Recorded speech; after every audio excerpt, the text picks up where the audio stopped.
اللہ تعالیٰ کا فرمان ہے والسابقون الاولون من المہاجرین والانصار والذین اتبعوہم بإحسان رضی اللہ عنہم ورضوا عنہ وأعد لهم جنات تجری تحتها الأنہار خالدین فیہا ابدا وأعد لهم جنات تجری تحتها الأنہار خالدین فیہا ابدا ذالک الفوز العظیم۔ اس آیت کا ترجمہ عربی میں ہے کہ والذین سبقوا الناس اولا الی الایمان باللہ ورسولہ من المہاجرین، وہ لوگ جو سبقت لے جا چکے ہیں لوگوں پر ایمان، اللہ پر ایمان لانے میں اور اس کے رسول پر ایمان لانے میں، مہاجرین میں سے الذین ہجروا قومہم وعشیرتہم، جنہوں نے اپنی قوم برادری چھوڑ کر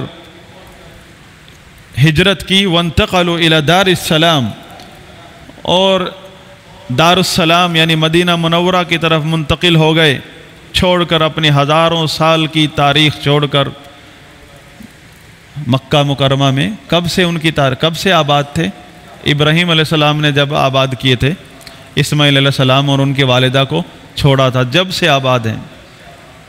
وطن ہے، وطن کی محبت فطری طور پر ہوتے ہے، اور پھر وہ بھی وطن جو ہے وہ مکہ مکرمہ کا وطن، مکہ معظمہ، جس کی محبت ہر اہل ایمان کے دل میں ہے،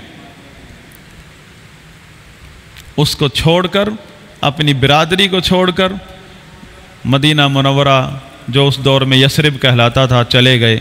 اللہ تعالیٰ یہ ذکر فرما رہے ہیں ان کے اس عمل کا ذکر فرما رہے ہیں کہ انہوں نے سبقت لے جا چکے ہیں، پہل کی ہے، کسی چیز کی پرواہ نہیں کی، ایمان اللہ اور اس کے رسول پر ایمان لانا تھا، اس کے لیے قربانیاں دینی پڑ رہی تھی، تو انہوں نے قربانیاں دیں۔ والانصار، اور دوسرا طبقہ ہے ان لوگوں کا، انصار کا، جنہوں نے الذین نصروا رسول اللہ صلی اللہ علیہ وسلم علی اعدائہ الکفار، جنہوں نے اللہ کے رسول کی مدد کی کفار کے مقابلے میں، کفار کا مقابلہ کیا۔ دونوں طبقات کا ذکر فرمایا اللہ تعالیٰ نے قرآن میں۔ والذین اتبعوہم بإحسان۔ اب تیسرا طبقہ سنیے۔ اب اصل بات کیا ہے کہ ایک آدمی کا ذکر خیر ہو جائے اللہ کی بارگاہ میں، اللہ تعالیٰ اس کا ذکر کر رہے ہیں، اس کے اس عمل کا، کہ سبقت لے جا چکے ہیں۔ اب کوئی سبقت لے جا سکتا ہے ان کے اوپر؟ جب اللہ نے کہہ دیا یہ سبقت لے جا چکے ہیں، اب کوئی دنیا کا قیامت تک آنے والا مومن، چاہے کتنا بڑا ولی کیوں نہ ہو، کتنا بڑا امام محدث کیوں نہ ہو، ان دو طبقات پر سبقت نہیں لی جا سکتا۔ یہ ہمارا ایمان ہے، کیونکہ اللہ تعالیٰ نے بتا دیا۔ ایک تیسرے طبقے کا ذکر ہو رہا ہے، وہ ہے اہل سنت۔ والذین اتبعوہم بإحسان، اور وہ لوگ جنہوں نے ان دونوں طبقات کی اتباع کی ہے، احسان کے ساتھ، حسن سلوک کے ساتھ، بد سلوکی نہیں کی۔ بد سلوکی کیا ہوتی ہے؟ منہ سے تو ابا اماں کہہ رہا ہے اور عملاً نافرمان ہے۔ تو ایسے لوگ موجود ہیں امت اسلامیہ میں، منہ سے صحابہ کی محبت کا دعویٰ کرتے ہیں، ناموں سے صحابہ پر مر مٹنے کا نام لیتے ہیں، ہاں، منہ سے دفاع صحابہ کا اعلان کرتے ہیں، لیکن نافرمان ہیں۔ صحابہ کے عقیدے کی بات آ جائے دشمنی پر اتر آتے ہیں، مسجدوں تک گرا دیتے ہیں کہ یہ مسجد جو محلے میں بنی ہے یہاں سلفی عقیدہ پھیلے گا۔ اس مسجد کی وجہ سے سلفی عقیدہ کیا ہے؟ صحابہ کا مسلک۔ وہ عقیدہ سلفی عقیدہ ہو ہی نہیں سکتا جس میں صحابہ کی مسلک کی مہر نہ ہو۔ بد سلوک لوگ، یہ اہل سنت کون ہیں؟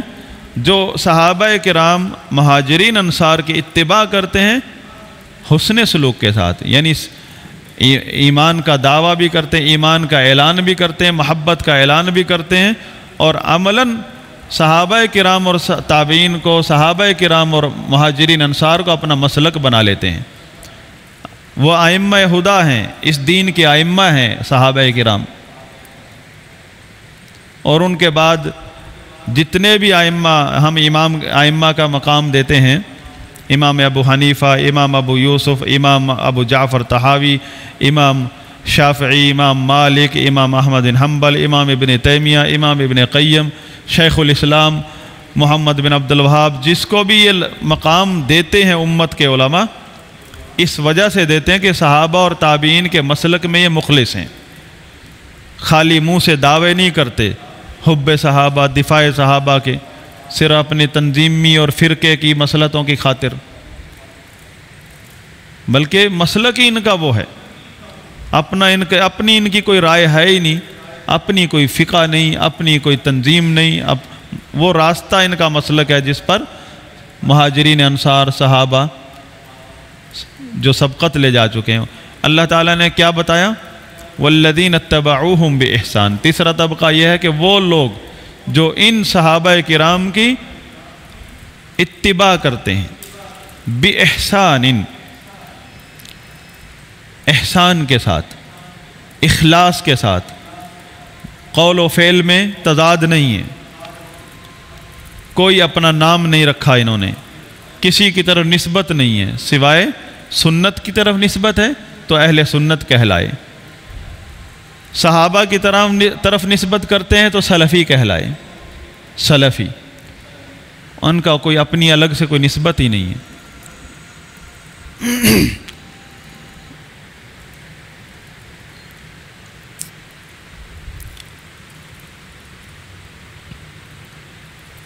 فرمایا رضی اللہ عنہم ورضوا عنہ۔ اب صحابہ کے دو طبقے ذکر ہوئے، تیسرا طبقہ اہل سنت کا ذکر ہوا۔ اللہ تعالیٰ نے فرمایا ان تینوں طبقوں سے رضی اللہ عنہم، اللہ ان تینوں طبقوں سے راضی ہے، ورضوا عنہ، اور یہ تینوں اللہ سے راضی ہیں۔ ہمارا ایمان ہے، صبح شام اللہ کے نبی نے تسبیح سکھا دیے، رضیت باللہ ربا وبالاسلام دینا وبمحمد صلی اللہ علیہ وسلم رسولا۔ میں اللہ تعالیٰ کے اپنے رب اور معبود برحق ہونے پر راضی ہوں، اس کے علاوہ کسی کے ساتھ کسی کو شریک نہیں، کسی کی عبادت نہیں کرتا، کسی سے مانگتا نہیں، کسی کو وسیلہ نہیں بناتا۔ وبالاسلام دینا، میرا مسلک اسلام ہے، اس پر میں راضی ہوں، میرا مسلک اسلام ہے، اور اسلام کیا؟ وہ سنت ہے۔ اسلام صحابہ مان علیہ واصحابی کا نام اسلام ہے، رسول اللہ صلی اللہ علیہ وسلم اور صحابہ کا طریقہ کار، ان کا عقیدہ مسلک وہ اسلام ہے، تو میں اس اسلام پر راضی ہوں، میرا کوئی اپنا مسلک نہیں ہے۔ وَبِمُحَمَّدٍ صلی اللہ علیہ وسلم نبیّا، اور میں محمد صلی اللہ علیہ وسلم کے نبی ہونے پر راضی ہوں، کہ جو اس نے خبر دے دی ہے میں اس پر ایمان رکھتا ہوں، چاہے میری لوگوں کی عقل مانے یا نہ مانے، میں ہر غیب کی خبر پر ایمان رکھتا ہوں جو اللہ کے رسول نے بتا دی ہے،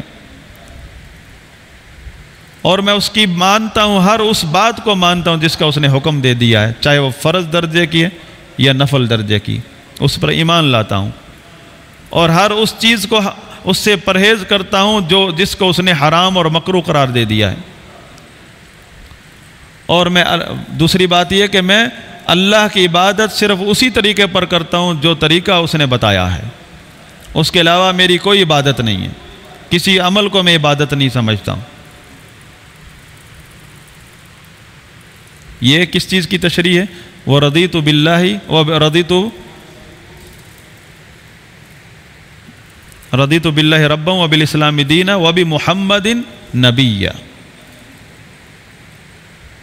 یہ عقیدہ ہے، یہ ایسے باتیں تو نہیں سکھائی نبی صلی اللہ علیہ وسلم نے کیونکہ منتر ہیں، یہ عقیدہ سکھایا، صبح بھی کہو، شام بھی کہو، 3 دفعہ کہو، 3 دفعہ صبح کہو، 3 دفعہ شام کہو، اپنا عقیدہ دہراؤ، ایمان کی تجدید کرو۔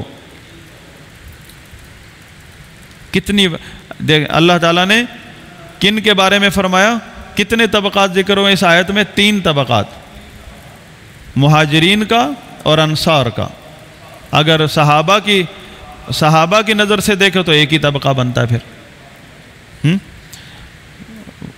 پہلے 2 طبقات صحابہ کے ہیں، مہاجرین اور انصار، دوسرا طبقہ جو ہے ان کے بعد والا وہ اہل سنت کا ہے، وہ تابعین سے شروع ہوتا ہے، اور بعض مفسرین کے نزدیک فتح مکہ کے بعد صحابہ بھی تابعین میں آتے ہیں، ان کے صحابہ کے اوپر بھی جو فتح مکہ کے بعد جو صحابہ آئے ہیں وہ بھی متبع ہیں ان صحابہ کے، مہاجرین والانصار جو سبقت لے جا چکے، جنہوں نے ہجرت کی تھی،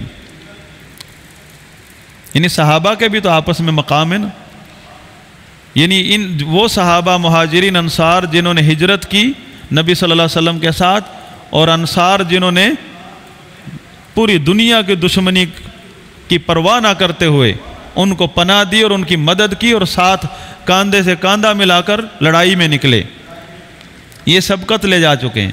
ان کے بعد والے صحابہ بھی ان کے پیروکار ہیں، ان کے بعد والے صحابہ بھی ان کے متبع ہیں، اور پھر اگر صحابہ بھی ان کے متبع ہیں اس طبقے کے، جن میں ابو بکر، عثمان، علی، عشرہ مبشرہ، اصحاب بدر، اہل بیت رضوان، جن میں نبی صلی اللہ علیہ وسلم نے کس بات پر بیعت ہوئی تھی؟ سیدنا عثمان کی شہادت کا بدلہ لینے کے لیے، اور سیدنا عثمان کی طرف سے رسول اللہ صلی اللہ علیہ وسلم نے اپنا ہاتھ رکھا کہ یہ عثمان کی طرف سے ہاتھ ہے۔ یہ سب ان میں کون صحابہ تھے؟ مہاجرین اور انصار تھے۔ ان کے بعد جو صحابہ بھی ہیں وہ بھی ان کے پیروکار ہیں، ان کے اوپر بھی، ان کے لیے بھی واجب قرار دے دی گیا کہ تم ان کی پیروی کرو، اور بالاجمال تمام صحابہ کرام وہ ہمارے لیے ہمارے ائمہ ہیں، ان کی اتباع کا حکم ہے، ان کی اتباع ہی مسلک اہل سنت ہے، اور اسی کو سنی کہا جاتا ہے جو صحابہ کی پیروی کو اپنا مسلک سمجھتا ہے، جس نے اپنے امام نہیں بنائے، اپنے اکابرین نہیں بنائے، اپنے اسلاف صحابہ اور تابعین اور ائمہ کرام کے علاوہ اپنے اسلاف نہیں بنائے، کیونکہ اپنے اسلاف، اپنے اکابرین، اپنے مراکز بنانے کا مطلب یہ ہے کہ دال میں کالا ہے، الگ دکانداری ہے، کیونکہ مسلک تو ایک ہے صرف۔ ان امتکم امۃ واحدہ، جس نے بھی کلمہ پڑھا ہے وہ اس مسلک کا حصہ ہے، وہ اس رستے پر آئے، جو بھی اس رستے سے ہٹا ہے کوئی نعرہ لے کر، وہ ضرور کوئی بدعت لے کر ہٹا ہے۔ فرمایا رضی اللہ عنہم ورضوا عنہ، ان دونوں طبقات صحابہ اور تابعین، ان دونوں طبقوں سے اللہ تعالیٰ راضی ہے، اور جو بھی ان کے نقش قدم پر چلے گا ان سے بھی اللہ راضی ہے۔ فرمایا وَأَعَدَّ لَهُمْ جَنَّاتٍ تَجْرِي تَحْتَهَا الْأَنْهَارُ، ان اور تیار کر دی ہیں ان لوگوں کے لیے جنتیں جن کے نیچے نہریں بہہ رہی ہیں، خالدین فیہا ابدا، ہمیشہ ہمیشہ ان جنتوں میں یہ رہیں گے۔ جو جنت میں ایک دفعہ چلا گیا باہر نہیں آئے گا، ہمیشہ ہمیشہ کی زندگی نصیب ہوگی۔ ذالک الفوز العظیم، یہی سب سے بڑی کامیابی ہے کہ جنت نصیب ہو جائے، اللہ راضی ہو جائے، لیکن اس کا راستہ کیا ہے؟ اتباع کس کی ہے؟ سابقین الاولین من المہاجرین والانصار کی اتباع، مسلک اہل سنت، یہی راستہ ہے جو اللہ کی رضا حاصل کرنے کا ہے، جس پر اللہ کی رضا ملتی ہے، جنتیں ملتی ہیں اور کامیابی ملتی ہے۔ تو علماء اہل سنت اس کی ترجمے میں فرماتے ہیں والذین اتبعوہم باحسان، اور وہ لوگ جنہوں نے مہاجرین اور انصار صحابہ کی اتباع کی باحسان، حسن سلوک کے ساتھ، فی الاعتقاد والاقوال والاعمال، عقیدے میں، اقوال میں اور اعمال میں، مطلب پورے مسلک میں کوئی بات اپنے طور پر مسلک نہیں بنائی، ان کی اتباع کی، طلبا لمرضات اللہ سبحانہ وتعالی۔ یہ مسلک کیوں اپنایا انہوں نے صحابہ اور تابعین کی اتباع کا؟ تاکہ اللہ راضی ہو جائے۔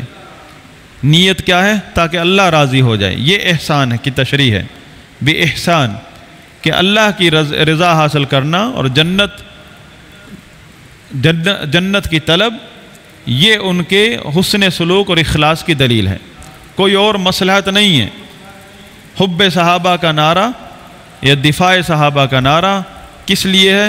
اللہ کی رضا نصیب ہو جائے اور جنت مل جائے، کیونکہ اس کے بغیر جنت نہیں ملے گی، اللہ راضی نہیں ہوتا۔